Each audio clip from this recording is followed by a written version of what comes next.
Here we go.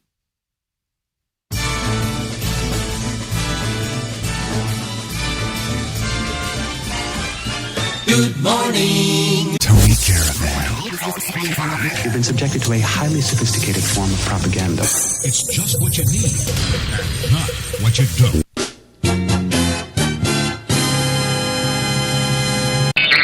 Okay. Oh, no. It's the holiday season. Yeah, not many Christmas shopping days left. I should have that countdown on the page. Pardon me. 4:24 a.m. on the 12th of December, 2021. We're still on. The show is originating live on YouTube, and we hope to be originating live from Rumble next year, early next year. And that's assuming that everything goes their way and, bandwidth-wise and every otherwise. Now, I had some weird, crazy thing occur the other day where I kicked part of my desk and moved everything over a little bit, which is weird.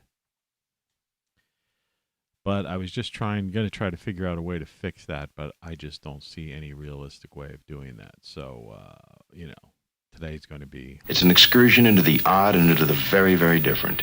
Anyway, with all that said, whether or not I put this show over on Rumble after the fact, which I've done with some of my programs, I've already put a few over. I've downloaded a bunch of them. I have them sitting in a directory. And because they're 2 hours long, it's hard to go through and when you've done like 500 videos or something along those lines, basically within the past calendar year or past fiscal year, I guess you would call it. From this time last year, I've done 365 shows, basically a show every day if you went back. And most of those shows were close to 2 hours long. So it's pretty hard to pick and choose out of, and then before that, there's hundreds. I still have a couple hundred videos probably. Because I go back to that was one of the first guys on YouTube. I was one of the first guys on everything. You know what I mean? Because I've been on the internet since 1985, basically. So it's hard to, go through and say, well, I'm going to grab a couple of dozen of these classic videos. You see what I'm saying? And someone would say, well, why don't you put a montage together? Why don't you edit them? Why don't you do this, do that, do that? People like to give you ideas all the time. But what people don't understand is the question of time.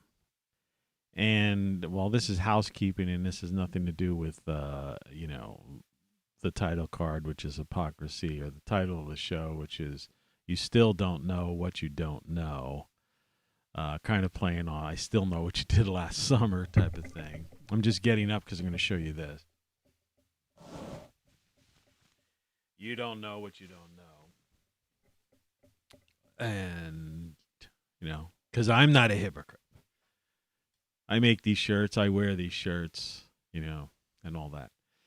But the thing is, it's a time factor.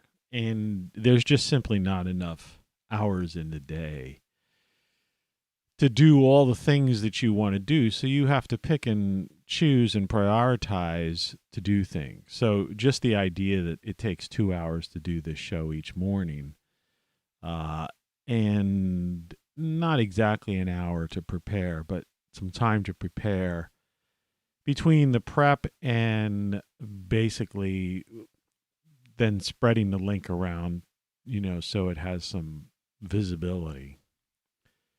It's 2.5 hours or so. And then I watch the playback, and that's just personal. I, enjoy it. It's my way of unwinding in the early morning because this show will be over and it'll only be 6 a.m. Excuse me.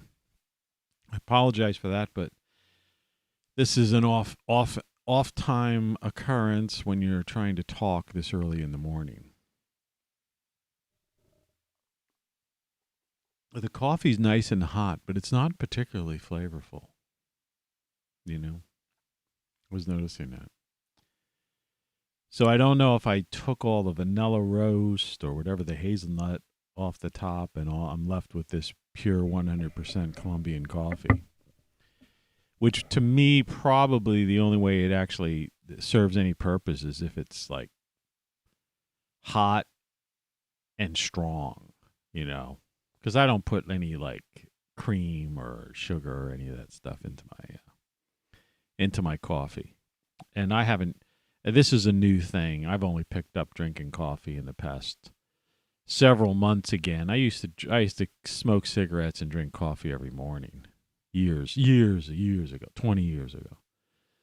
But anyway, so for those, if this does make it to Rumble by chance, or if someone who discovered me on Rumble and decided to come to here and sees this, whatever the case may be, the dates obviously won't jibe. And some of these features that I have on here, you know, won't make sense because next year I probably won't be doing this kind of thing necessarily. Weekend weather. But for right now, I will. I will continue this show through the end of the year in the format that it's been in. Now, as the expression goes, unless you've been under a rock, you know that we've been suffering in the former United States with heavy winds, heavy damaging and deadly winds over the past several days. Particularly down, like places like Kentucky were hit really hard, but you know there were like 4 or 6 states that were really probably, you know, at least 4 of them will be declared disaster areas. When I saw something today, I believe, and it should be in my history. I don't want to get it wrong. Let's see, new window, history. Michigan, yeah. Michigan was hit really bad with some winds. And we were hit ridiculously bad here, which is east of the Ohio Valley, north of West Virginia, mid-Atlantic states, closer to an entrance to the Northern Appalachian Trail, you know, areas of Pennsylvania. And if you look, you can see these winds, you can see these clouds being driven. It's still that southerly flow of clouds that's kind of hugging the coast. You know, the coast all the way from the Gulf Coast all the way up to the East Coast. And it seems or it appears to be gradually moving out to sea. Meanwhile, there's a westerly flow has some action going on in the Pacific Northwest, Northern California. I'm sure they're getting snow in the snow resorts and the usual inclement weather up in the Pacific Northwest. Canada's been experiencing a bunch of snow. Looks like there might be some lake effect snow coming off of Lake Erie into Pennsylvania. You see, if you look closely up there, you can see something going on up there. The temperature has dropped in my neck of the woods drastically. Yesterday, it was like 61 degrees. At one point, I think it was even higher than that, and now it's down just about at freezing level. So 32 degrees Fahrenheit. 0 degrees Celsius. Temperature over the next couple days. Today's supposed to not get much above 39 degrees, overnight 30. And then Monday, Tuesday, and Wednesday, you know, looks like we might have some temperatures in the 40s.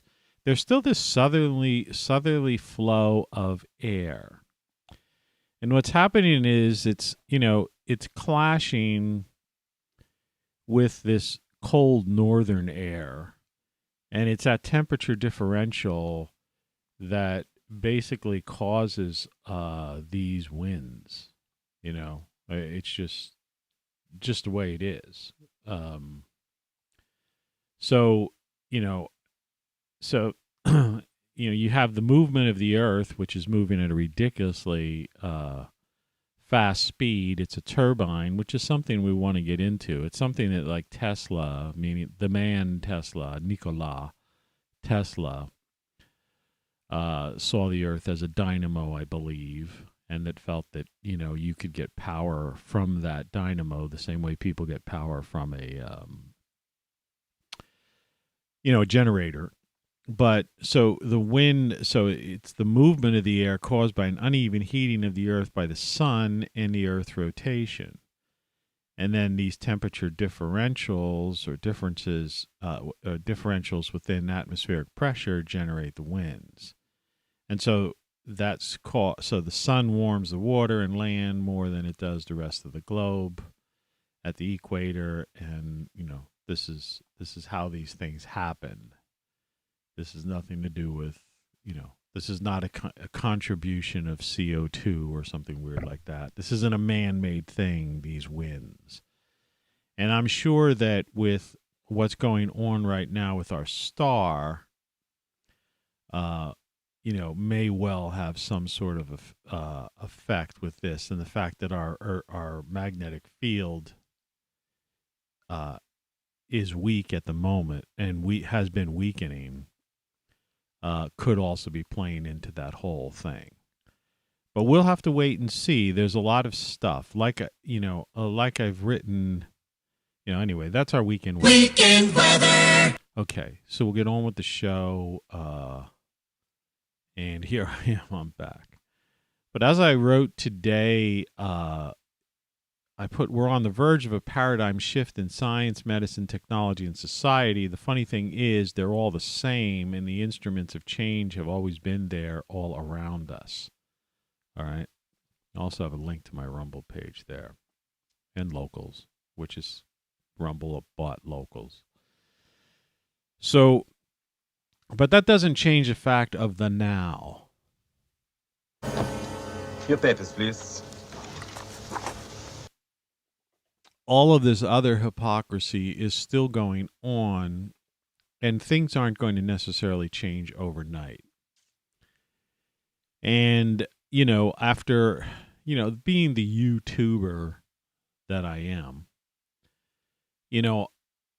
it's just everyone talks about hypocrisy, but I just thought, sometime this might be time to put the word up, especially in these final shows, because I just can't imagine doing much more than, I would say, 24 shows tops live on YouTube. I'm hoping within the next, 3 weeks or so to be broadcasting this live on Rumble. All right. And abandoning this platform altogether. And like I said, I've already downloaded most of my key videos. Now, hypocrisy is a noun. Plural noun, hypocrisies. The practice of claiming to have moral standards or beliefs to which one's own behavior does not conform. Pretense. Right? And this is the definition. And it's not a definition. Okay. And so we're still living in that world of hypocrisy. And again, let's go through some of the basic things that we have been covering that I'm no longer going to cover. I'm going to phase out of this. So for example, today's December 12th. Here's the 1 month figure of Bitcoin. And you could see that it broke up to over the $65,000 mark, back there a little, just a little less than a month ago. Basically, so at that point, it was a little lower prior to that, so they're saying there's a 23% drop. But in reality, if you look at that higher point that it hit, the fact is people lost about 25%. Now, any investment that you make is up to you, obviously, and I'm not trying to tell you what to do with your money, what's proper, what's improper, whatever. But basically, if there's a thing that is that volatile and that you can lose 25% on over the course of a month, on the magnitude of that just one coin to just get in the market, is $50,000. We're in the $50,000 range. A month ago, it was close to 65. It went up to over $66,000. To be precise, it was 66,600 and change. And so you almost lost $20,000 on one coin. If you had 5 coins, you lost $100,000 in a month.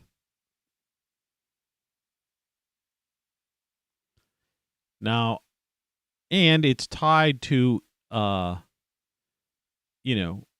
power grid. And I just told you, Michigan, 700,000 people were out of power in Michigan. If you had Bitcoin and you were trying to access your coin, your digital coin, the internet, right? When the winds blow that thing, they blow that strong, and the grid goes down, the cell towers go down too. They're basically on poles, or they're on, areas where they could be subject to 75-mile-an-hour winds. We had some devastating winds. I haven't gone outside yet. I'll wait till it gets light. I really don't want to go outside, and I didn't go up in the attic, and it was very annoying. It was a rough night of sleeping, and my cat, for some reason, was just climbing all over me, like in the morning too. So I didn't get a really good night's sleep, even though, technically, I should have had about 8 hours. It's just that it was weird, So between the wind and the noises and the rain and then the cat, it wasn't like a sound even night of sleep, despite my mentally trying to, put myself into that sort of state of mind. Which I do want to talk about, not particularly sleep, but I want to talk about our state of mind and the energy. So anyway, so that's Bitcoin. We're not going to be covering this forever. I'm just doing this, and I've noticed, and it's kind of gotten boring. If you've noticed over the past month, it's been kind of the same story. So it hasn't really been just the past month that it's down. If you follow me, it's like every day, every time I bring up the 1 month chart, sometimes I have the 1 day chart, and you see, if you look at it, it's like any graph. You have to look at a trend, and you can see that there's some ups and downs along the way. And sometimes I put on a 1 day chart and it was up 1.38% or something. And you can see that there's some dips, where it dipped lower and then it rose up again, but then the next dip was even lower, then it rose up again. And then the next dip was even lower than that one. Now it's rose up again, but now it's heading downward again. You see what I mean? That's a downward trend. Those dips, ebbs and flows, are caused by traders, people making profit or covering, hedging their bets, types of things. They call them hedge funds and stuff like that. And this thing is now traded. It's not just it's no longer a matter of a pure cryptocurrency in that sense. That people are trading on futures and all that kind of stuff. It's like gold and silver. There are people out there, and it's important to say because because there's a lot of hypocrisy, okay? Particularly on YouTube, and I'm sure it's going to, end up floating over to Rumble and stuff as well, and it's everywhere. But there are people that are out there that just are trying to make a buck. All right? And so they follow whatever trend, or they mislead you, or whoever's going to sponsor them, they jump in. And so if somebody, it's like I often talk about VPNs. It's like for a while there, everybody was pushing a VPN because some VPN company was paying them. right? Probably gave them a 5-year free VPN service, and, they get a commission on people who sign up through their link, right? And that's it, and I tried to explain, and I'm not going to get into it again, but I tried to explain to people that if you're going to be hacked, a VPN isn't going to save you. You have no comprehension of what a real hacker can do, and how vulnerable this whole system is. Okay, so they're hypocrites. And so there'll always be these people pushing some kind of package deal. Like I find, and I'm just going to get rid of, the only reason I'm leaving Bitcoin up and hypocrisy at the same time, I want to talk about gold and silver just for a second, too, to explain this. Two things I have no interest in, okay? But the same deal with gold. There are people out there telling you to buy gold, and you're actually getting physical gold, but we're holding it for you. And so gold and silver are traded on the so-called markets. All right. But the prices are kept down, right? Or they fluctuate because they're being traded. All right. So it's not a currency. A currency of something, money, all right, true money is something that has a value that is universally accepted, at least within a certain community or a society, right? Someone says that thing has a value, and so for a product or a service, I will accept that piece of paper or that coin, that currency, if it happens to be, whether it's a Bitcoin, a gold, right, or what have you, or a fiat dollar or something, whatever you want to call it. It doesn't matter. It's a universal acceptance that a thing is worth a thing, and people trade. And I gave the example of those bazaars over in the Middle East that after the bombing stopped, when they reopened and they were selling their wares, bread and blankets and whatever, trinkets, that people were using dollars from the country that was basically bombed into oblivion, and the leader was deposed, and yet his face was on the bills that they were accepting at this bazaar for as money, as currency, right? So someone was able to buy a loaf of bread with a bill from a country that was bombed into oblivion, and whose leader was hiding in a hole, but his face was on it, and they universally accepted that as money. Okay? So all of these things are illusions, right? And again, just for those who haven't watched, because people just don't watch these shows, en masse. I spoke about that recent court case where this guy who's claiming he was the creator of Bitcoin, Satoshi so-called, and that he had the right to this $54 billion outstanding.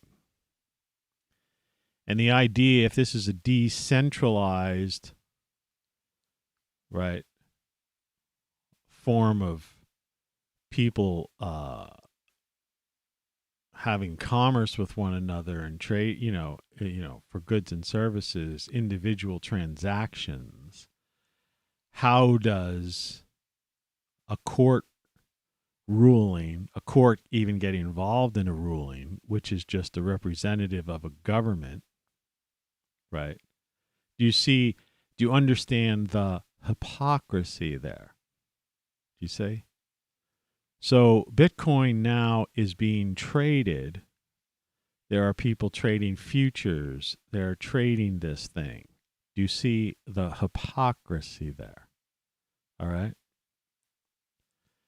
And do you also understand the idea that the amount of loss, even if you are trading in fractions of Bitcoin, okay, that you have been losing money, like major amounts of money. See, it's expected when people play markets, I don't play them, but traders that play markets, there's ups and downs, and you have people have a point where they accept a loss of so many percent, right? They call it points in some instances. And so someone doesn't care if their stock goes down a few points, right? Because they, in an instance, they understand the trading of the market. And that sometimes something will drop a few points, but then it might go up 5 points. Okay? Some people, it's a comfort zone. Some people may have a comfort zone where they could just shrug off a 5% loss. There may be those that will shrug off a 10% loss because they believe in something wholeheartedly. But there are very few people that would shrug off this says 23%, but as we know, like I say, if you look at the chart closely, it literally was about a 25% loss. It lost a quarter of its value. And to hop in and to have one Bitcoin, it would have cost you, at that particular time, somewhere in, 60 some thousand, in the mid to high 60s to get in.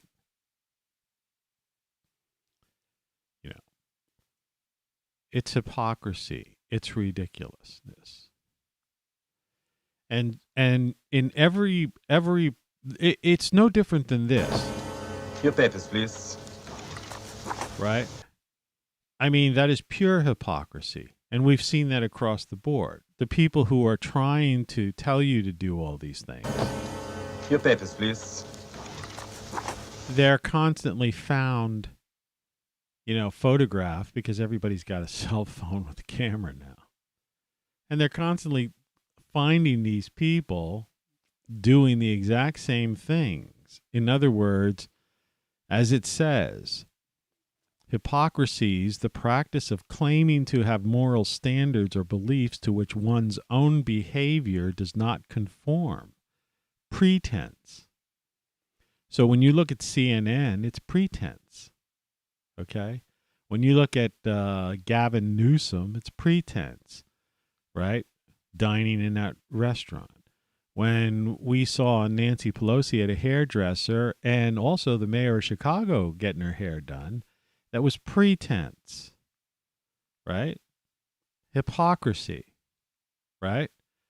The mayor of New York, hypocrisy, right? The news media, right? People on the media caught on camera doing this, going here, going there. Hypocrisy. One of the guys who first started talking about this thing from the UK, forget the guy's name, I can't think of it. I'm not going to worry about it. I'm not even going to look it up. If you have any bit of a brain or are paying attention to this thing last year, you know who I'm talking about. The guy who was like making a big deal about it. Well, it turned out he was a hypocrite. He had basically gone off with his girlfriend during lockdown. You see? Hypocrisy, pretense. You right? One's own behavior not conforming to what they are claiming, right? That people need to do. In other words, they have moral standards or beliefs. They think they are above, a thing. So, and the same goes with this. Your papers, please. The people who are taking private jets into the U.S., who are they giving papers to? Right? If you have to show papers to get on a commuter train, a bus, a cab, Uber, which is, like I say, I have nothing but the worst thing to say about Uber, right? Uber left me stranded. I could never trust Uber, right? But if you were to show papers or, which they're trying to make this universal. In some countries, it's basically already being implemented, these draconian policies, right?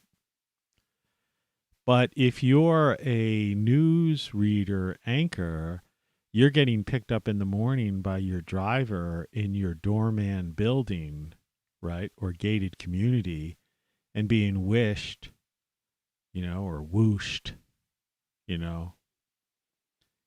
in that limo, which is nowadays they kind of use these black SUVs with tinted windows, right? And you enter through, a separate entrance in many cases, not all. Depends on what time they're going there. You're not showing papers to anybody. You're a hypocrite. You see? It's hypocrisy.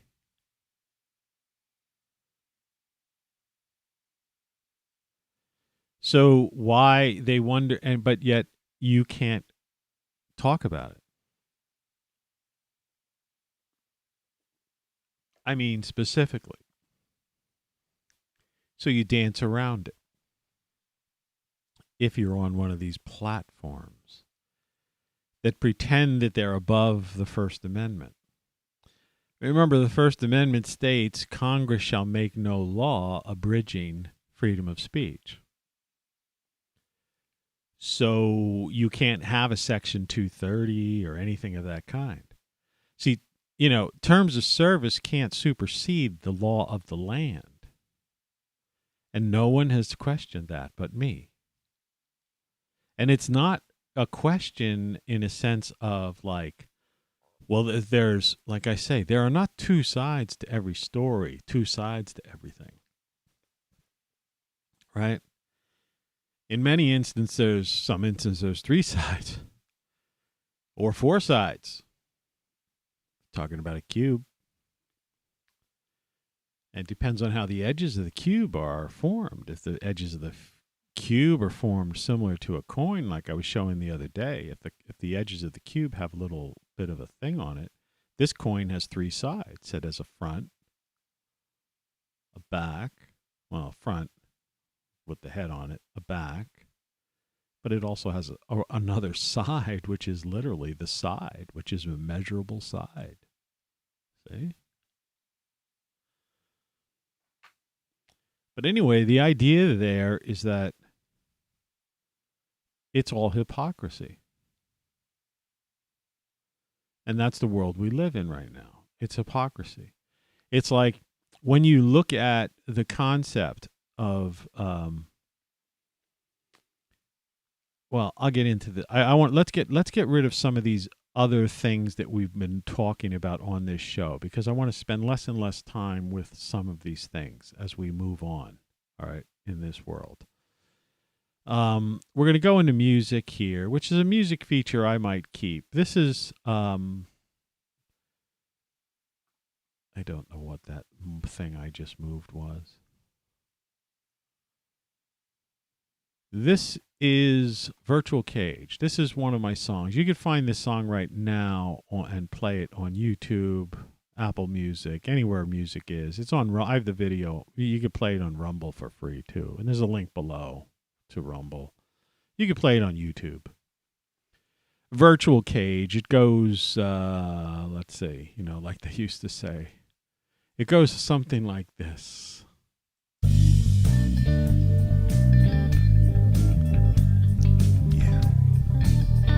Yeah, it's something like that. If you want to hear what the vocal sounds like, it's something like this. Falsities and deceptions by those with warped agendas.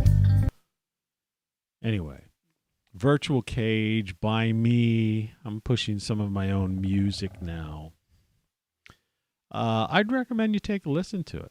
If you want to, you can buy it and add it to your playlist. But if you have a music service, just play it. Ask your voice assistant to play it if you have, or just go to YouTube or someplace and play it. And what I was trying to show here is this is the interface. This would be the page I have put up so far over at Rumble. And you can see I have virtual cage on there at the top. I just set this up yesterday. So it's like, a couple people viewed it already. And I put 2 videos up. My videos on there will be a day behind because that's the nature of how you can download them from YouTube. So I will put yesterday's video up today at the end of this show. But that's it. That's pretty much it. And you can see they're going to be listed on the NASDAQ. And I guess they're counting on, and they're tied into locals. So there's that, reddish, I don't know, pinkish, reddish, whatever color that is.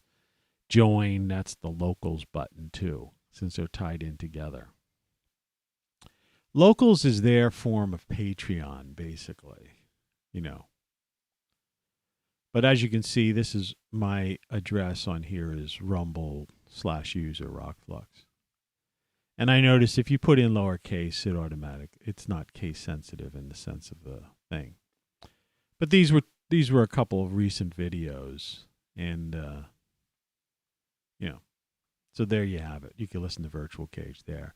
So I'll put my music, and eventually I'll be doing my live webcasting from that format, that place. And there's a lot of people going over there in droves right now. My prediction is that YouTube's going to empty out by the spring. All that'll be left will be a bunch of these people canning things, homesteader life, the YouTube millionaire type of people. And you have to remember Google, Alphabet, however they were structuring the hierarchy of payments to their subsidiary YouTube. They're subsidizing YouTube in order to keep people here. So what YouTube's going to turn into is cable TV, right? Complete with commercials.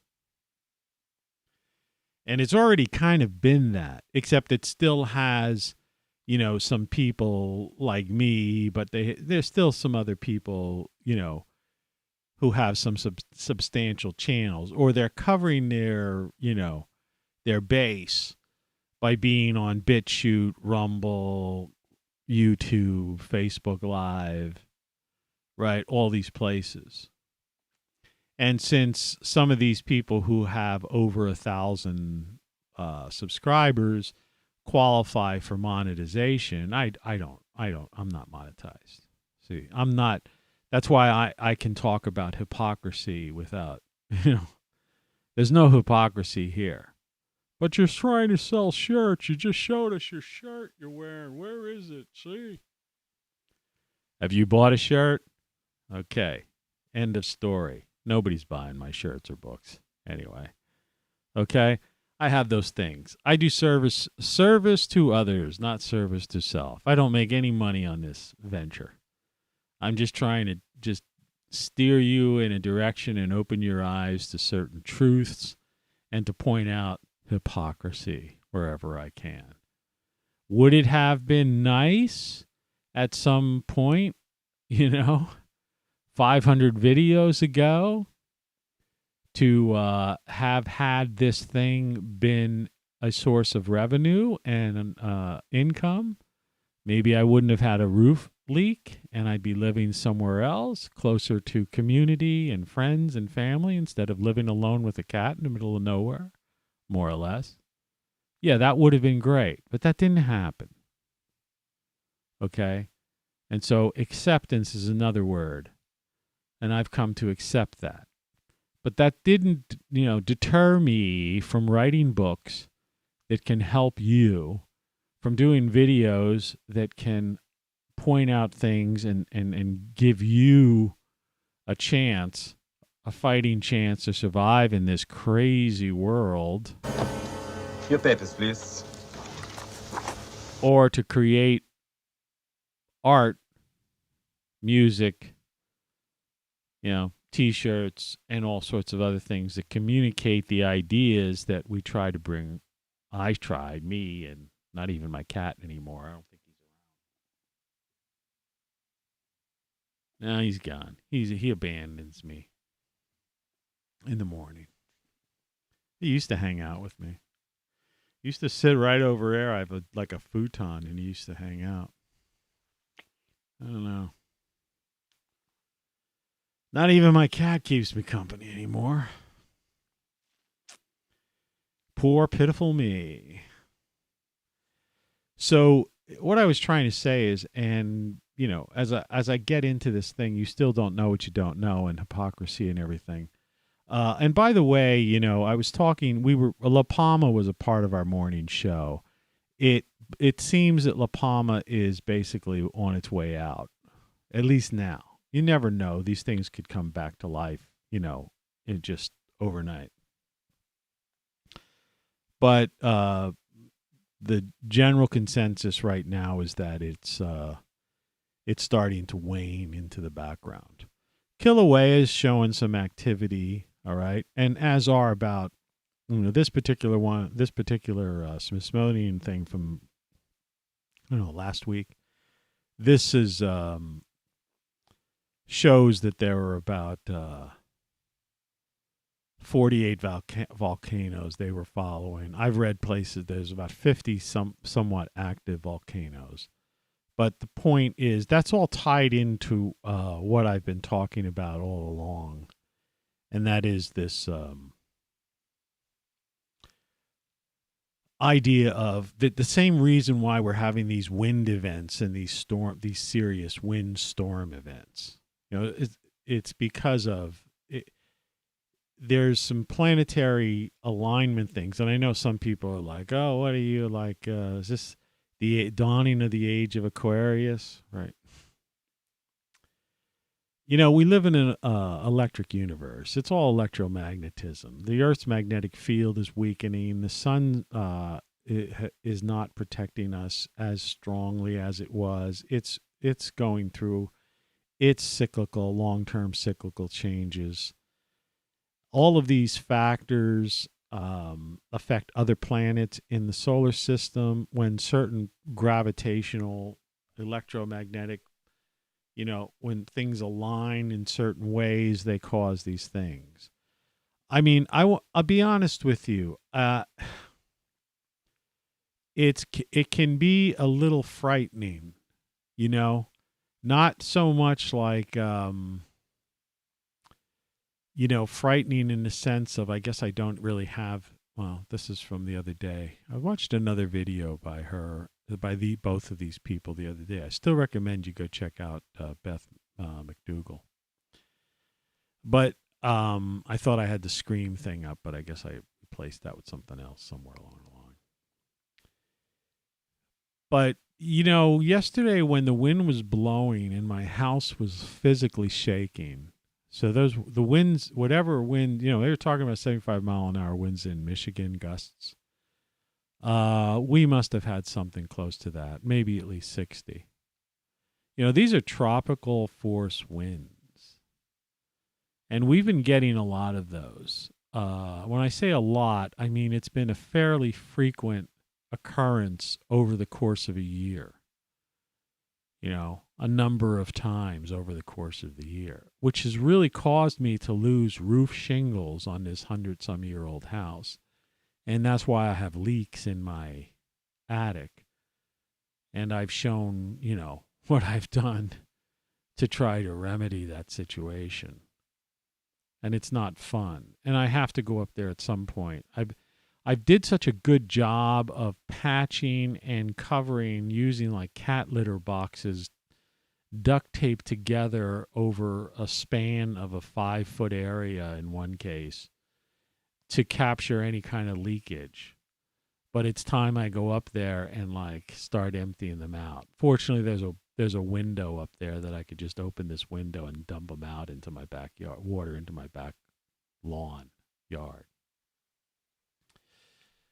But it's the wind that has caused that. And, you know, I'm sure there's somebody there. Well, it's 0.0. It's CO2. It's man-made. Now, that's not it. You see, that's not it. Um, even looking into Google and, some places that you would think they would have been smart enough to change that to fit their own narratives. No, even they admit it. It's basically a combination of the spin of the Earth, the sun itself. Everything really goes back to our star, the sun. And in effect, gravitational waves, the alignments of the planets, and the electromagnetic, forces that are out there, okay, and that we're subject to. You have to look at the Earth and the solar system nothing more than a giant version of a molecular structure of an atom with protons, neutrons, planets being things, spinning around a nucleus of an atom or something. As above, so below, so to speak, right? I heard someone speak, and I think it might well have been this guy in a different discussion, this Nassim. I don't know if I'm pronouncing his name right. No, it wasn't him. It was actually somebody else. But they were giving the example, and this is, just to think about stuff, because like I say, you don't know what you don't know. And sometimes some of these things, when you hear it, you say, oh, wow, When I talk about electromagnetic forces, or if you go back to Tesla, Nikolai, okay, not the car or Elon Musk, right? Elon Musk is behind the curve on this because we're on the verge next year of there being mathematical formulas that Elon Musk is a smart enough guy, engineer-wise, that he'll understand this and he'll realize that he's wasted the past couple of years developing these rockets, because rockets will no longer be necessary to get off of this planet. And that, so, this is very interesting. And it may well be that this also opens up a whole concept now that this UFO phenomenon, what they have another name for it. I was going to trim my hair, this morning, but I didn't. That these things could be terrestrial craft. And there could be some people, because everybody's stealing everything. And like I was saying before, there's no such thing as a VPN and as hiding from a hacker. If someone wants to hack you, they can hack you. It's not, there is no, well, there is and there isn't, but I mean,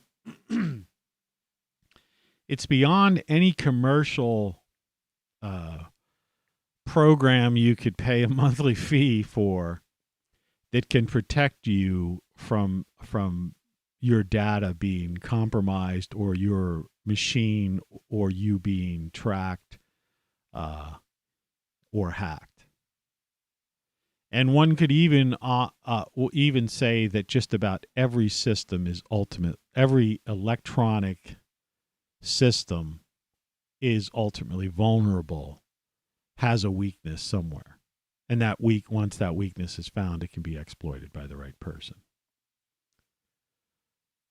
So, anyway, what the point I was trying to get, just to give you an example of what electromagnetism and just magnetism in general, a household way, and this was pointed out by an individual. He didn't stress the point, but I'm going to stress it to you. Everyone, I mean, I do too. I don't even have kids. I put calendars on my refrigerator because I have a bar set up in there. It's like a counter. I'm a guy, I live alone with a cat. And I used to have a friend or friends sometimes would stop by. And so the bar was the place to hang.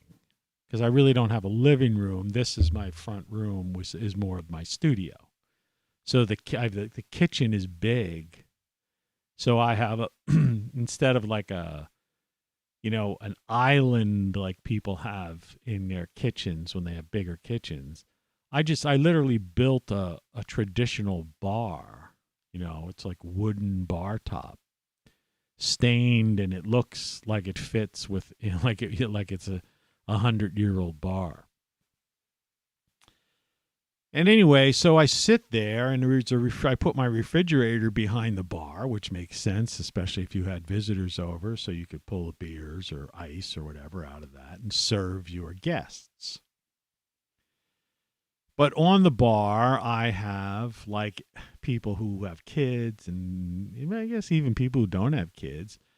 They tend to get these, you get magnets, sometimes advertisement magnets, or you have magnets. Right? And sometimes they have these magnets with the letters on them, right? The alphabet for kids. And people put these things on their refrigerator, and they put pictures that their kids drew in school.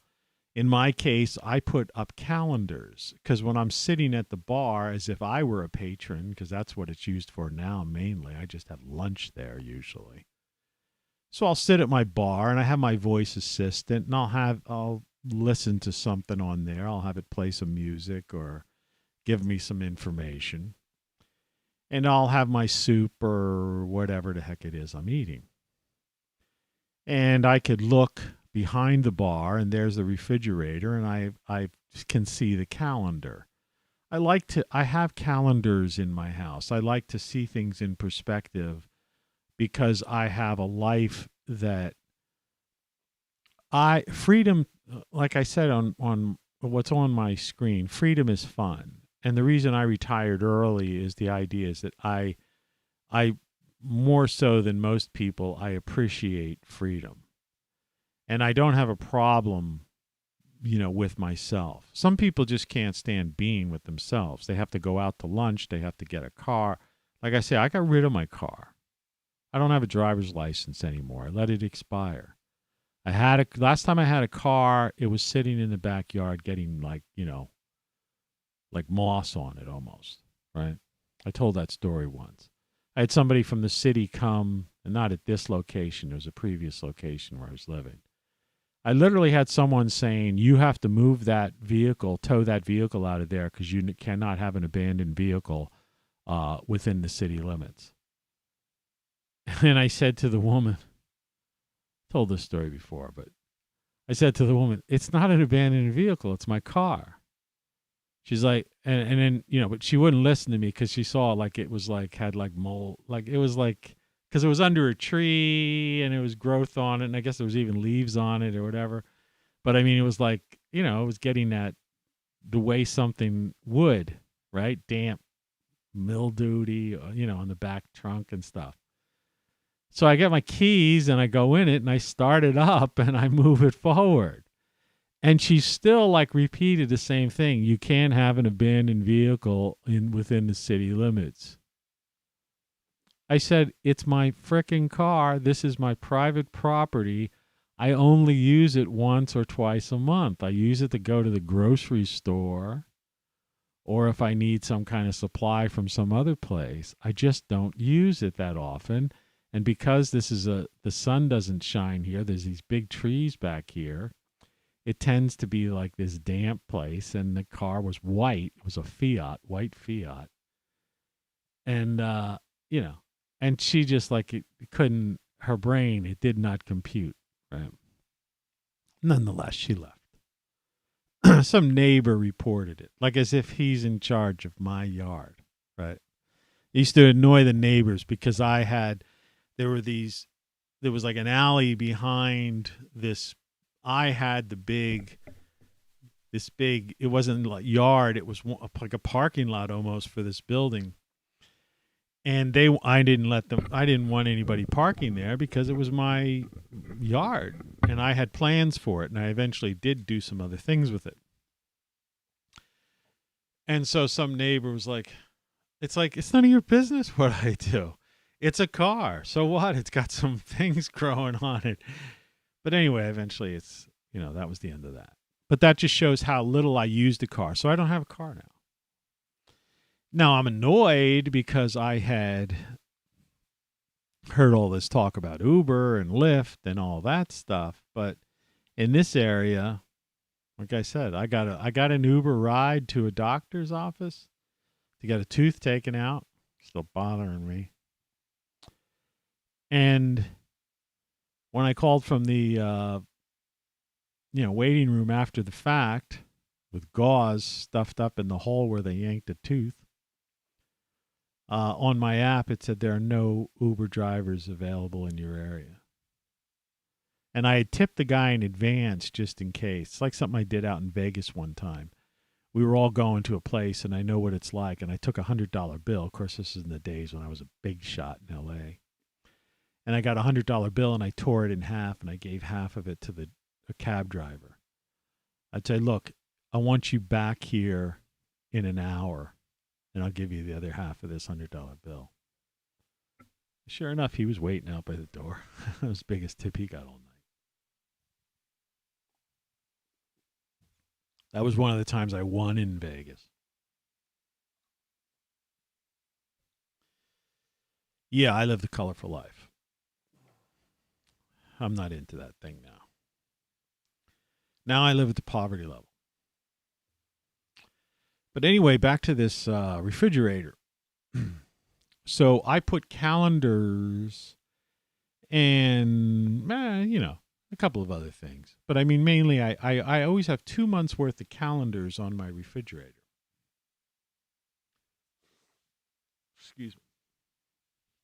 It's either do this or sneeze.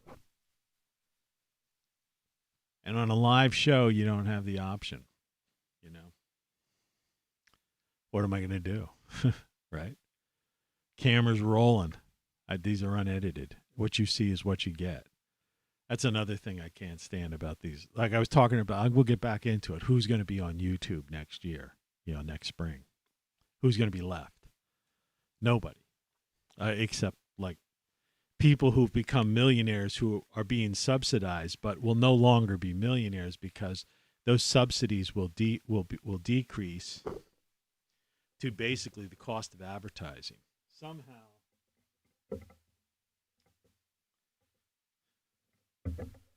my headphone cord cable got caught underneath the wheels of my chair. So so long story longer. So how do I put these calendars that I change out every month, right? So right now I might have December, January, but then I'll slide December or January over and put February. I always have 2 month view. And like I say, the reason being is that I value my time and freedom.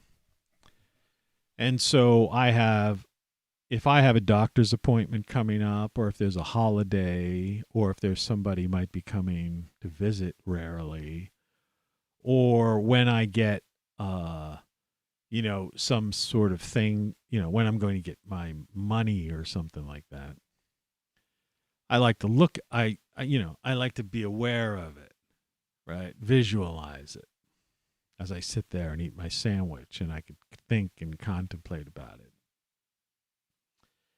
Well, those things are connected by magnets, all right? Now, this one guy was explaining it just briefly, but, I pick up on things like this. And this has to do with this paradigm shift that we're going to experience on 2/22/22, which people are totally oblivious to, okay? Somebody was watching there for a second, and they split, and they didn't even stay to hear this, the mind blower. Some people have magnets, things on their refrigerators, for 10 years. Right? Say a photo of a family member or something weird like that. I've been in this house, I don't know, maybe 6 years or something like that. I don't know, somewhere around that. I've lost track. I don't keep, those kinds of things. But sometime around then, 5, 6, I don't think it's 7 years. Could be 7 years. I don't know. Somewhere between 5 and 7 years is when I bought this place. Okay. And the refrigerator was one of the first things I bought. You know, I have a little refrigerator that I lived with for a little while. But anyway, so on my refrigerator for 5 to 7 years, I have magnets that have been holding up a calendar and different calendars. And if you go to family people, they might have a picture of grandma or something with a magnet. It's been on their refrigerator for 10 years, right? Time passes pretty quickly, you know. Now, if you held a picture of grandma, or you held a calendar up for 10 years or 7 years, well, you couldn't do it. You couldn't even, it's questionable how long. It's like when I was on the football team, you know, you used to have exercises where you hold your arms out, you know. How long could you hold your arms out or something like that, right? You know, building certain muscles underneath and, you know, different things, and maybe you would just rotate stuff. You know what I'm saying? Calisthenics, certain exercises. It's like, what do they call it? You know, leg lifts, like 6 inches, 12 inches, right, off the ground, you know, to improve your stomach muscles, right? How long can you hold your legs up, right? And it starts burning, you know. But that's how you build, you know, that. That's how these, you know, one of the ways people get these washboard stomachs and stuff like that, right?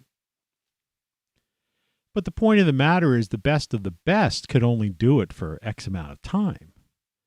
And X amount of time would be measured in minutes, maybe an hour. I mean, maybe some pro guy could just like do that stuff for as long as an hour or so. I don't know. There's probably something in the Guinness Book of World's Record, or Hoyles, you know, Hoyles, or whatever that guy is, the other guy from England that's got, right? But the thing about it is, you couldn't do it for days, or maybe the record is days, but you couldn't do it for years. I guarantee that. Nobody's held up something in their hand, right? Held up a thing in their hand for 7 or 10 years. Okay? And of any weight. Okay? Anything. Just the idea of holding a thing in place. But a magnet does. A magnet does. And it's not like you have to go every so often, like a flashlight battery or something, and replace some battery or charge that magnet. Okay? It's magnetic. You see? It's just magnetic. And so the secret that people, you see what I said? These secrets are right in front of you. And this paper that, you know, that's being worked on now that will be released in 2/22/22, which I'm saying is going to change everything. Change everything. In other words, Elon Musk has just wasted a couple of years building rockets. The implications of this are everything from science, like I said in my thing, science to medicine, technology, everything that we're dealing with, and how society will function, right? By those who are, you know, who utilize these mathematical formulas and these technologies that have been always around us, okay? Always right in front of our eyes, but we just never really thought about it. It's like people don't understand how even, you know, like I say, everything goes back to Tesla, and I mean Nikolai Tesla. Like I say, forget it, you know, that I mentioned yesterday. I think Elon Musk had no right using Tesla's name for his company and his cars and anything. Okay? He had no right. Tesla was not in the battery business, the electric car business. All right? Right? Even robotics. And so it's very confusing, and it's too bad, and I don't know if the family members or anybody ever thought of suing, or if maybe he paid them money. I don't know. But it's annoying to me because, yes, Elon Musk is a very intelligent and way above average intelligent engineer, right? The man is probably a genius. Okay, he's in that category. But his company is nothing. His ideas and concepts are nothing along the lines of Nikola Tesla. All right? What I'm telling you now is closer along the lines of Nikola Tesla. And what's about to come out next year, and it's interesting, that this stuff is coming out at such a tumultuous time when there is so much hypocrisy everywhere, where people are, Your papers, please. are living in some kind of, trying to bring in some kind of authoritarian, totalitarian state and all this kind of absurdity, right? But the answers to all of these things are basically right in before our eyes. It's like the mitochondria inside of a cell. It's like the energy forces that drive, that power us.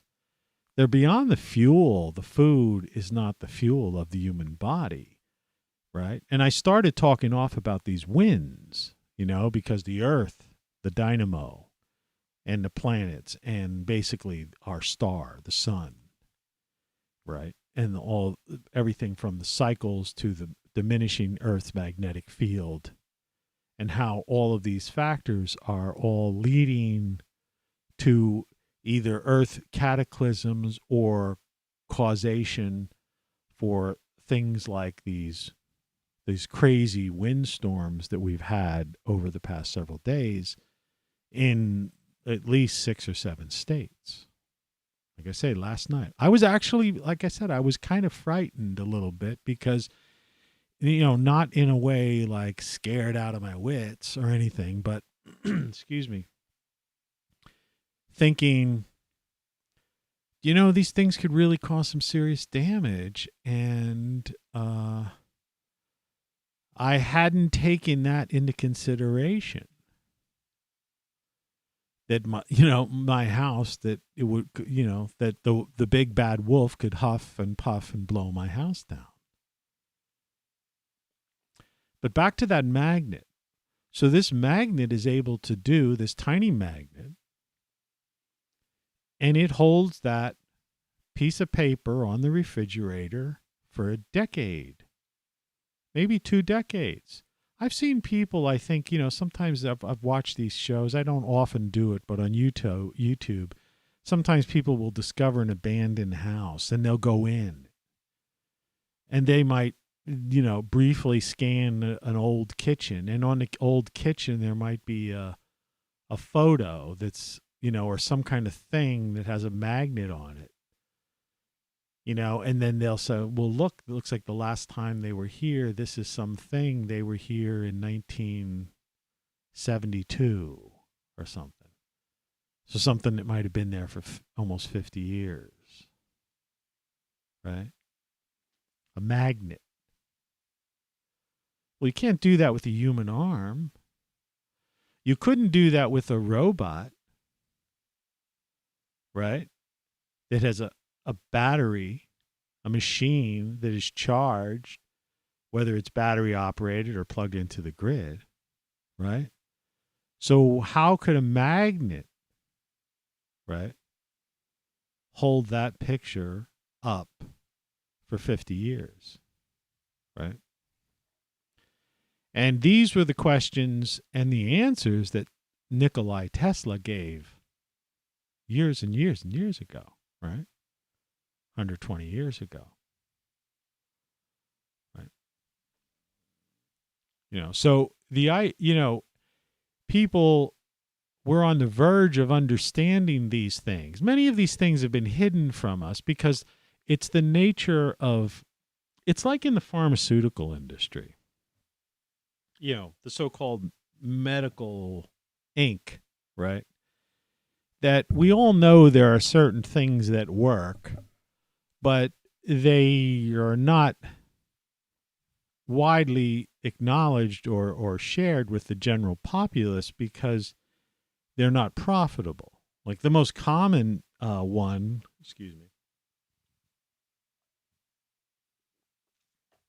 is the whole patent issue, right? Which again is hypocrisy. So people will, these firms claim that they're that's the health industry, they're the cancer centers, they're whatever. But they won't allow a drug to be used, or they'll talk down a particular drug because it's now become generic. Its patent has run out. And so they can't make a profit on it. So they're hypocrites. They're pretending that they're there to help people. See, it's questionable, the idea of making a profit, on someone's misery or even just health. But I understand it in the way our society is formed, so I'm not some kind of communist or something. Because that's all hypocrisy too. Because the leaders of communist and socialist regimes, they have their aristocrats and, their high-end people living in castles and everything, right? So they're hypocrites too, right? They think they're doing, they claim they do something for the common man. We see it in this country all the time. We see the so-called ruling elitists, and they're all multi-millionaires. We have our ex-president Obama even, bought some 18 or $20 million house in Martha's Vineyard or someplace, one of those places, right? By the water, by the way. But while he's also made a speech that climate change is going to raise the ocean level, so he buys a $20 million home at the shore, at sea level. But he tells you sea level. That's hypocrisy. You see, it's all hypocrisy. No, but what I'm saying is that in case of the medical industry, big pharma and these types of people, it's one thing to make a profit because, our society is structured in such a way that, we have a capitalist system. In other words, you have to pay rent, you got to pay this, you got to pay that, you need this to survive. And you have to use money for that. That's okay. That's its system. Even though, just to throw in a little caveat there, most of the drugs are developed through funding, taxpayer-funded money at universities. So, and these pharmaceutical companies, give donations or grants into the universities and manage to grab that research and then patent it for a drug in which they make hundreds of billions of dollars on. And that's hypocrisy too.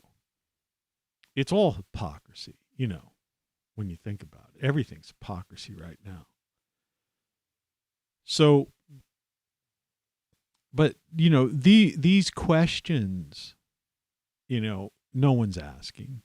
People aren't really pointing it out. People say, oh, that person's a hypocrite, such and such is a hypocrite. And it just passes. It's in one ear, out the other. It's not stressed. Nobody does what I do. I jackhammer it. Nobody gives you a 2-hour presentation and focuses on it and really tries to point it out and breaks down an issue like I'm trying to do with you. But for example, so getting back to Nikola Tesla and, this energy, that and the tests that he was doing. Remember, he was getting funding from GE, and when he was building that thing out on, I think it was Long Island, the whole idea there was basically that he was trying to use the natural electricity, the power that just existed. All right. See, we're on this spinning globe. It's a dynamo. It's a generator. And we're in an electromagnetic universe, or at least the solar system from our standpoint, okay? We're spinning around a star, right? It is an electric universe. And Tesla was trying to explain that once you get away from technology per se and look to things outside, right, in the natural world, right, that's the day that civilization will truly advance. And we're on the verge of that happening. And it's probably going to happen next year. At least the seeds of it will be there. It'll be interesting to see what battles are made, right? And it's also going to be interesting to watch these individuals, particularly this Nassim guy, who's the key writer of the paper that comes out in February, that they don't go after him. Okay? Because we've seen that happen. I talked about the microbiologist that just conveniently over the past couple decades prior to this thing that they've used as a means to seize power, right, and bring on this authoritarianism, that magically dozens and dozens of the key microbiologists all had these mysterious suicides and bizarre car accidents. But, who knows? We can't talk about that either. We don't know for sure. I guess it's possible that, 40 people in the same field could coincidentally all die of suicide and freak accidents. I mean, it's goes against probability and statistics, but, people do win the lottery, I guess. So, the odds are, sometimes 1 in 100 million things happen.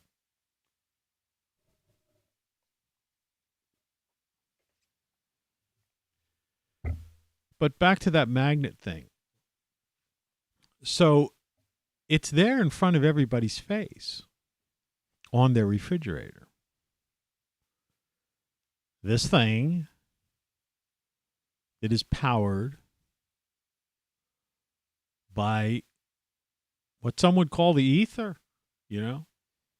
or it could be the energy generated by the earth as a dynamo, or the solar system, or our revolutions around our star, or various other factors with other planetary bodies within our solar system.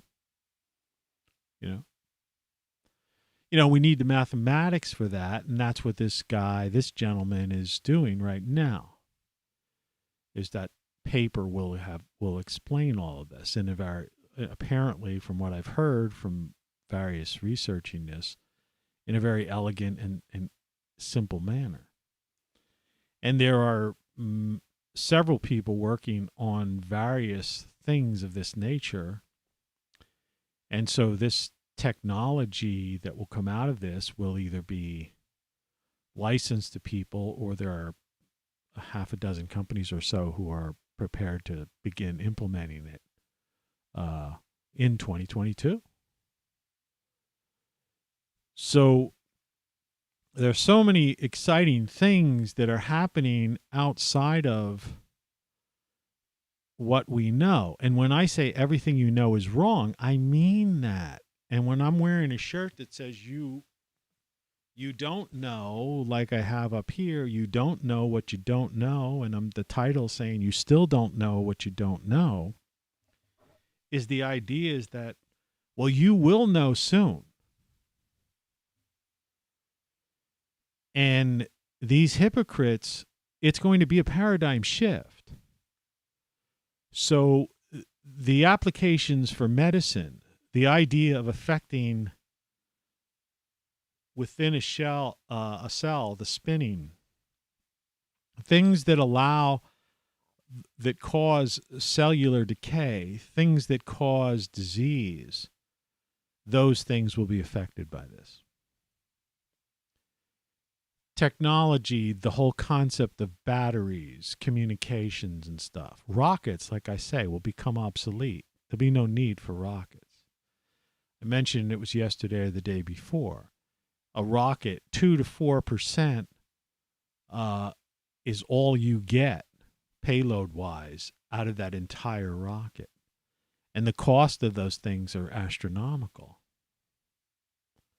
Well, what if you didn't, what if you were able to take a thing up, and you had 50% or 60% of it was payload,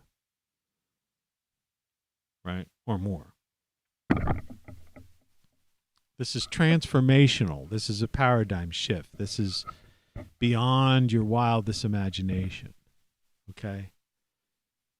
Like I say, a human being cannot hold a piece of paper up for 10 years, but a tiny magnet can. And it's all been in front of us our whole lives. Nikola Tesla tried to explain this, right?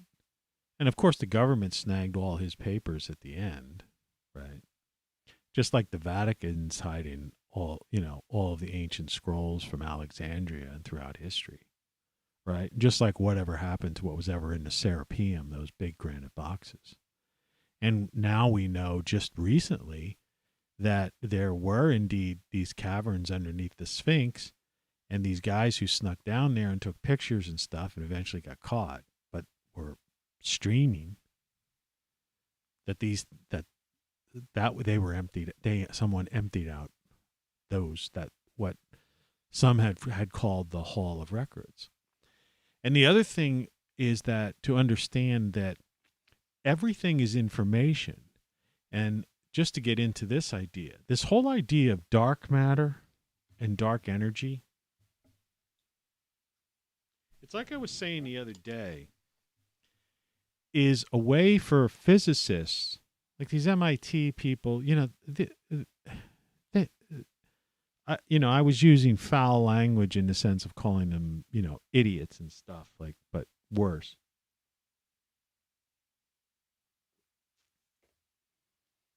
When a physicist, a mathematician, some kind of scientist, some kind of specialist can't explain something, an astrophysicist, they refer to it as dark matter or dark energy because they don't know what it is. When they can't calculate a certain equation, they say, well, that goes to infinity, and we accept it, and they even create a symbol for infinity, right? But what they're really telling you is that we don't have a clue where this energy, where this mass comes from. So we're going to call it dark energy. We're going to call it dark matter, right? We don't know how to solve the pi. We don't understand, what happened before the Big Bang. We don't understand the concept of the universe or multiverses or, the subatomic, subatomic. So we'll just call it infinity. Right? And people go, oh, yeah, it's infinity, man. It's infinite. It goes on endlessly. And these people sit there and accept, and our brains, our bioelectric brains, have been so programmed from childhood to just accept this sort of stuff that we don't question that. Not like Tesla, did. And other people like that. And so, and that's how I've talked about often before, that there were higher civilizations than us that didn't go through the phase of wasting their time using mechanical devices and certain fuels and all these other things because they were unnecessary. it gives you a whole different way of understanding how the pyramids and stuff were built, which, by the way, the Sphinx and the pyramid go back 36,000 years, not the dynastic Egyptian period. All right? All right, that's hogwash. Okay. And so higher civilizations basically just bypassed what, some people talk about the 20th century as being this great time of progress. It wasn't really at all. There was no progress made at all. What progress was made in the 20th century? The early part of the 20th century was children working in mines to mine coal and ore and things like that in order to fuel things that didn't need to be fueled. Destruction of, the building of cities and the destruction of landscapes, and then world wars, and then the atomic bomb and weapons, and, tens of millions of people, 100 million, what are we talking tens of millions? Hundreds of millions of people killed in wars. Hundreds of millions more dying of starvation and other things. And what's the crowning achievement out of that, right? Come the 21st century, people get a portable phone that they could run some apps on?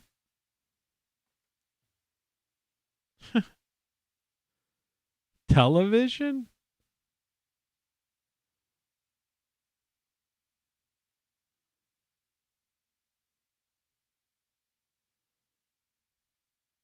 The 20th century is one of the worst centuries in the history of mankind.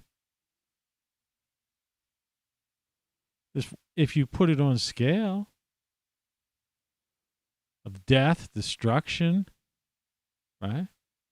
And counterproductivity and health, right?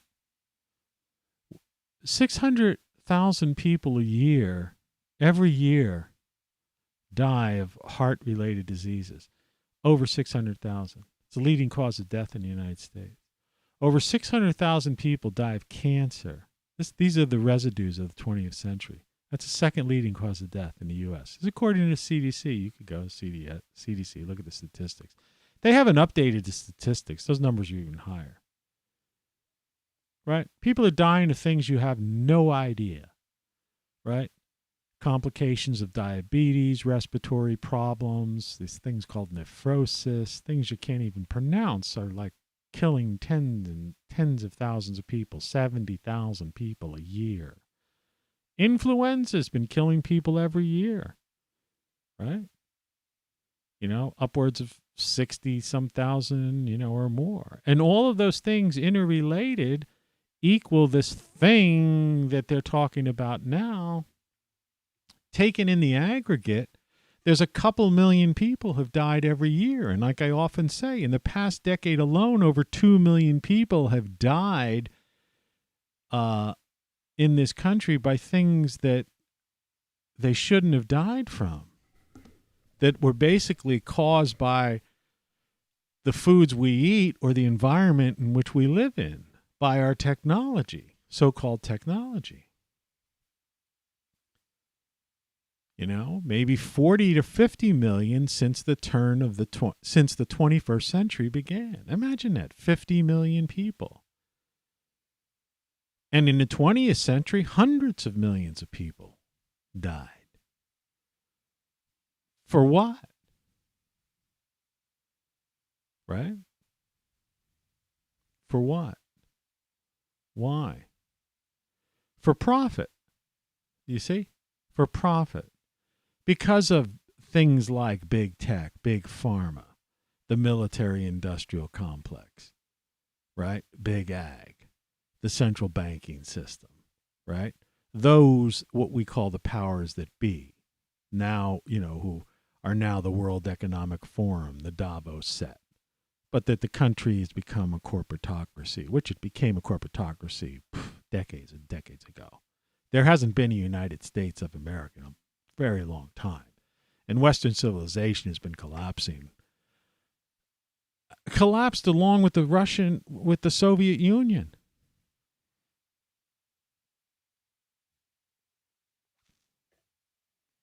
The whole shit house, the whole house of cards has fallen down.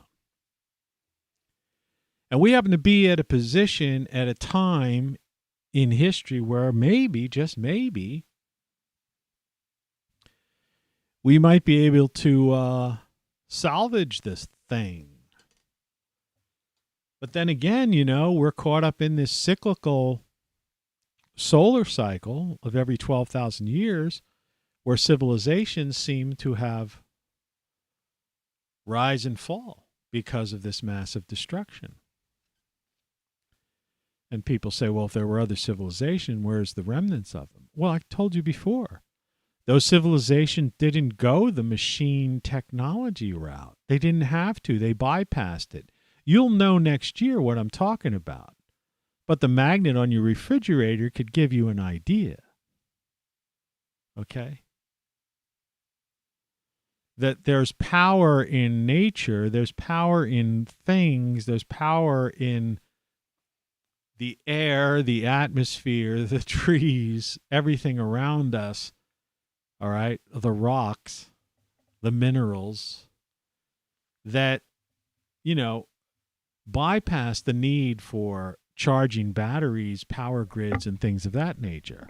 However, I still hold the idea that when you see these obelisks all over the world, okay, like the Egyptian obelisk, they call them, right? I mean, most people think of an obelisk, they think of those things they see in Egypt.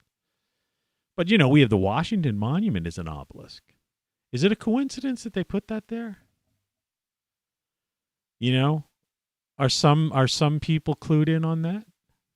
Right? Is that part of some of the ancient knowledge? I used to be for a little while, I was like studying Rosicrucianism and stuff. Which is so much similar to, the study, Masons and stuff like that. Those people aren't necessarily evil people the way that, some of these so-called conspiracy theorists make them out to be. The Illuminati is nothing other than the illumination, really. It's basically secret societies in a sense that not so much that they're secret, it's just that the idea is that they were just people of similar minds getting together to pass on information to one another. Because the common man doesn't care.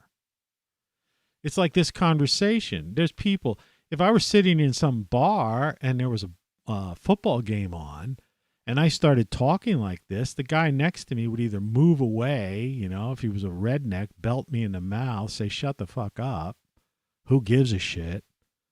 Get out of here, you geek, loser. Right? And then like, go, go, go, for his team. So it's not like the secret societies. It's not, it's the point of the matter. It's just people basically hanging around. Did you ever see a place called the Red Lion Inn? In the old days, those were the places where people used to meet. There's Red Lion Inns all over the place. Now, a lot of them have disappeared because just like the passage societies, they can't find people that are even interested in this knowledge anymore. But that used to be the network. That's a biggie. I just released that one. Nobody's ever said that before. You know what I'm talking about. I used to know of one, but that closed too. But in the olden days, that used to be the thing. That used to be the place, and that symbol of that red lion. That was a place you could go to and you could, talk. Anyway, most people don't care about this stuff. And this transformational paradigm shift and everything that I'm talking about is not going to be embraced by the general public. They won't understand it. They don't care about it. This isn't going to be the end of the Philadelphia Eagles or the Pittsburgh Steelers or the, whatever, Oakland Raiders. Society will do what society does, okay? It's just that those that embrace these technologies, which calling them a technology is almost, really not the right word. But in a sense, anything that does a thing is a technology, right? Fire is a technology, right? The wheel is a technology, right? Basically, paper is a technology. The printing press, the most primitive, the printing press. Chinese using like rubber stamps, which is the original form of printing, was basically a technology of recording information. And like I was talking before, there's information everywhere is stored. And so this bioelectric brain is not the storage of that information. It is just, it's a conduit, right? It's a connection with consciousness, the mind, and what, like I say, what some people have called like the Akashic record, so to speak. And what people think is like this, there's no such thing as empty space in that sense, in that regard, dark matter, dark energy, and all that stuff. All right? What's dark energy is the energy that we are tapping into and can tap into, and the magnet taps into. A dark matter, the formation of matter from plasma and basic subatomic particles, right, is reality. So if we ultimately, and everything is created from what some would consider nothing, but it's not nothing, but it's subatomic. All right, forces. The forces all around us. The things that physicists can't really explain, so they explain them away as dark matter or dark energy. But in the same breath, they'll talk about, well, in the Big Bang, you had hydrogen, and then hydrogen split into this, and then suddenly you had the periodic table, right? And all of this, and known universe basically was born out of this singularity, right? So, like I say, the truth is around us and it's there, but it's a half-truth, and the people who are involved in it are kind of hypocrites, because if they really opened their mind, and maybe some of them are even aware of this stuff, but they'll either hold it back for the sake of because they're megalomaniacs or narcissistic sociopaths and psychopaths, or they just, it's just that they're caught up in this power and greed trip, right? It's like the world right now and governments right now, they're just ushering in neo-feudalism, totalitarian rule, right? Australia's become a totalitarian police state, right? Parts of the EU are reverting back to, pre-World War II era type of things. Very close to just crossing that line, right? And people just aren't even paying attention to it because they're scared shitless, right? And they're like, okay, well, yeah, I guess I need to. Your papers, please. People don't learn from history, right?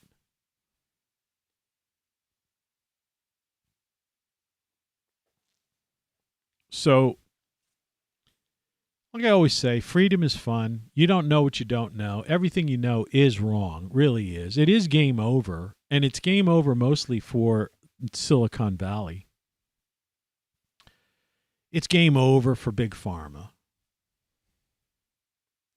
I mean, they really think they could get away with this indefinitely? The war is about to be fought, and the war is going to begin in February of next year. And that war is going to be the truth over hypocrisy and lies. And it's a question of, will the truth win? And how many people will embrace the truth? The truth is already all around us. It's easy to see as a magnet holding up a photo on a refrigerator. All right? That we've been deceived our entire lives. And that the 20th century, it wasn't the greatest generation. I'm sorry to say. My father fought in wars, right? and all that stuff. Actually, my uncles all did too. But the point of the matter is, it wasn't the greatest generation. I mean, those people may have been great in their own rights, and they were doing what they had to do or whatever. They were just living their lives. What are you supposed to do? You're born into a world. You live that world. But the 20th century was no great century. All right? It was no great century. And the 21st century has been crap. Look around at people, you know. The most honest show that's ever been made is The Walking Dead. All right. That's the 21st century. And then you get shows like, you used to have The Sopranos and stuff like that are more true about, not about some, mob type of life, but basically what government really is. The Sopranos is an example of how of government and bureaucracies and the FBI and the CIA. That's the true Sopranos story, right? They're the mob. See, everything is backwards, upside down, and inside out. Everything you know is wrong. You don't know what you don't know. That's the reality of the world we live in. But if you open your mind and you do a little bit of like just focusing on a thing, thinking a thing, giving a thing an extra thought, just not accepting something on face value, questioning. Do you ever wonder why you can't question certain things on social media? Like, why would that be? What would they be afraid of? They're afraid of the truth, because the truth means their destruction, which brings me back to the idea of what I'm trying to tell you. There will not be a YouTube like you know it, all right, this time next year. It'll be gone. Google probably won't exist. The Google search engine will be unnecessary. It's already unnecessary. It's just that people don't know the alternative. You see, they haven't realized the alternative. Cryptocurrency is no answer to anything. Cryptocurrency's been on a downward spiral. People have been losing their fucking shirts on cryptocurrency. It's no answer to anything. Right?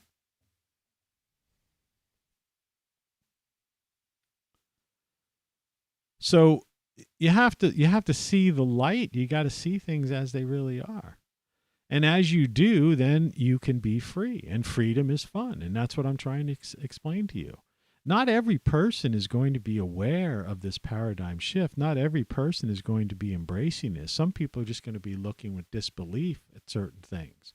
Some people, a lot of people, they don't even look in disbelief. They just refuse to accept certain things. They don't believe it. Right? You encounter those kind of people, right?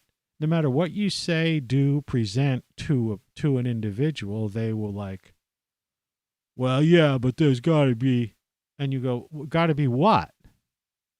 Well, there's something, I don't know what it is, but I mean, there's something you're saying is not, it's just not. Well, that's not an answer, buddy. Well, I don't care. I got to go. I'm going anywhere. Screw you, man. You're an asshole. Right. Well, of course you're going to have billions of people like that on the planet. You already do. You think they're going to change? I saw the light.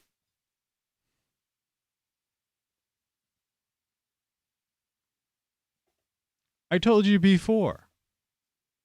Nobody cares. People are dumbed down. They're morons. They're idiots.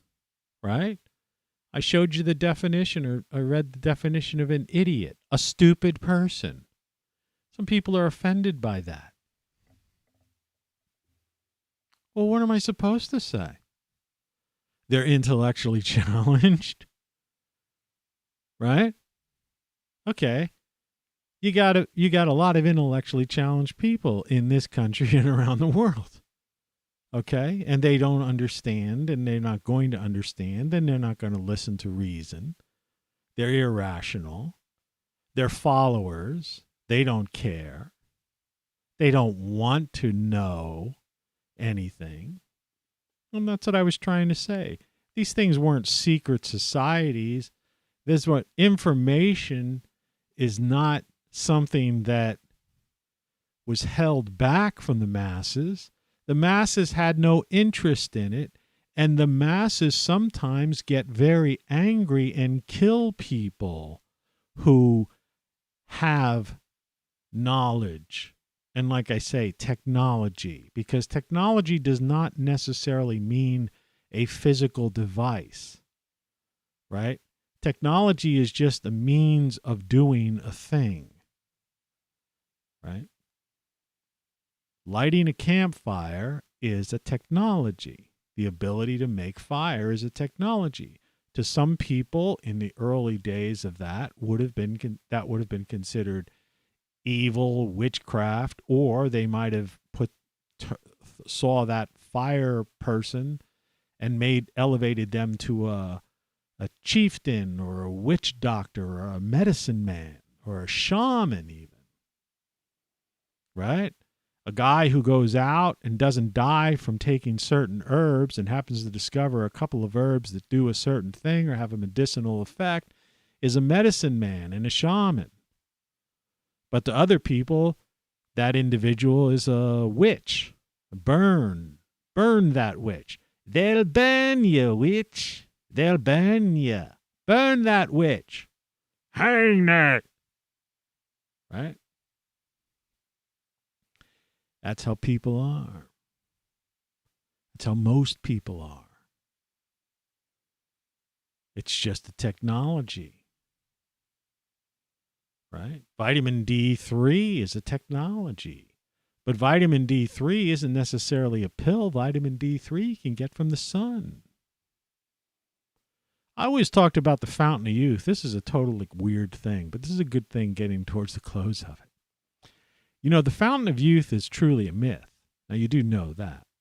Now, you know how that myth got started. Right? So you had these guys coming over on these ships. All right. And I don't know, under this light, you can almost see it. You see the side of my face? It's kind of scruffy. You know, that's intentional. I kind of have that Brillo pad type of growth on the side of the face, right?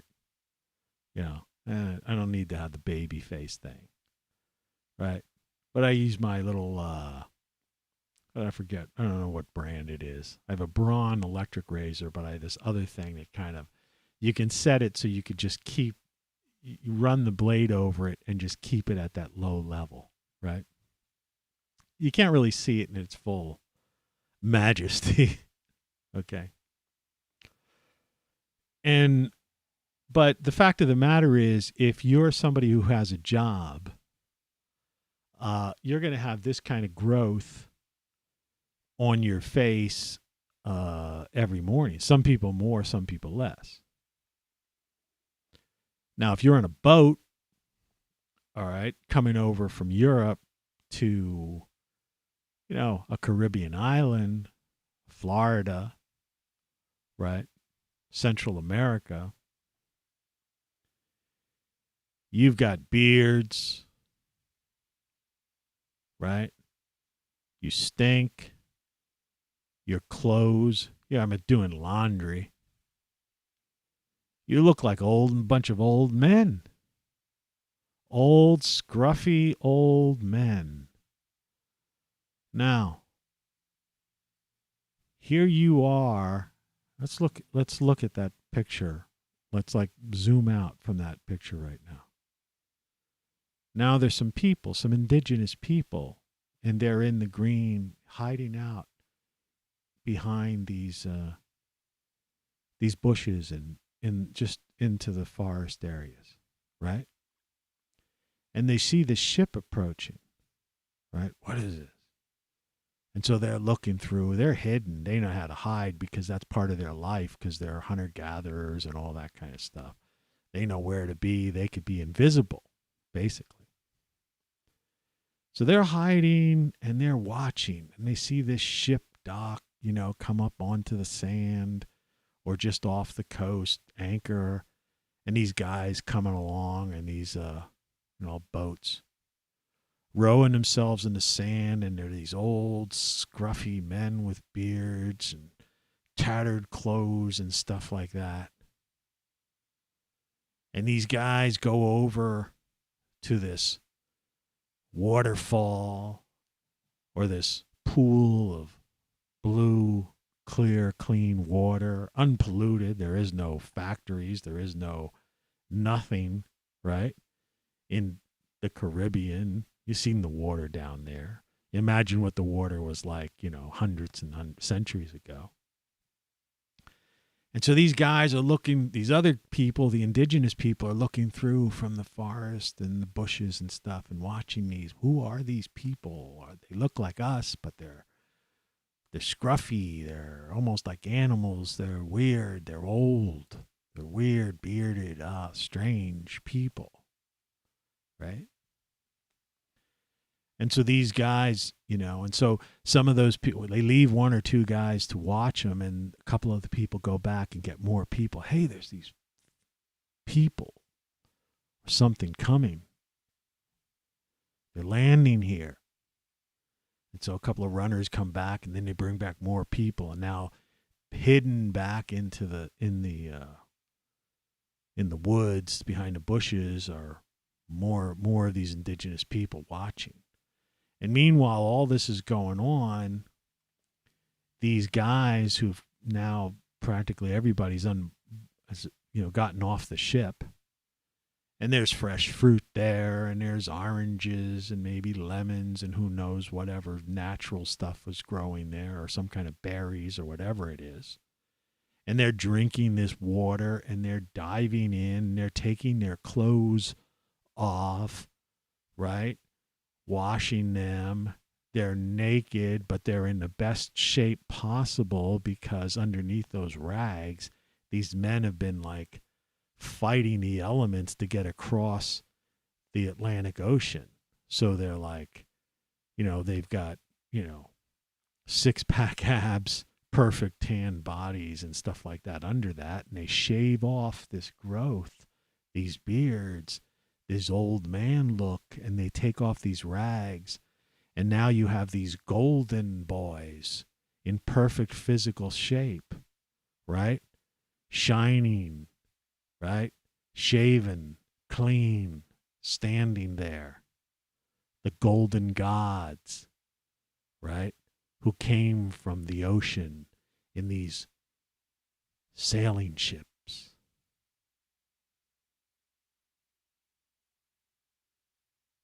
And that pool was the fountain of youth that transformed these old, bearded, grubby men dressed in rags to these golden boys in probably nothing more than loincloths while they waited for their other clothes to dry, with perfect bodies and shaven skin and, and ever. With these golden tans and muscles and things. That's the story, the true story of the Fountain of Youth. There's no Fountain of Youth. It's just a tale told down through the ages about some people that came on a boat and were all unshaven and unkempt.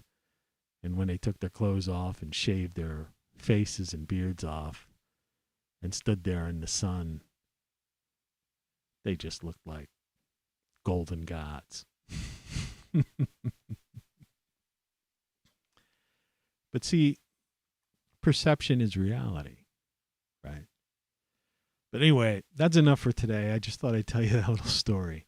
But just remember the magnet.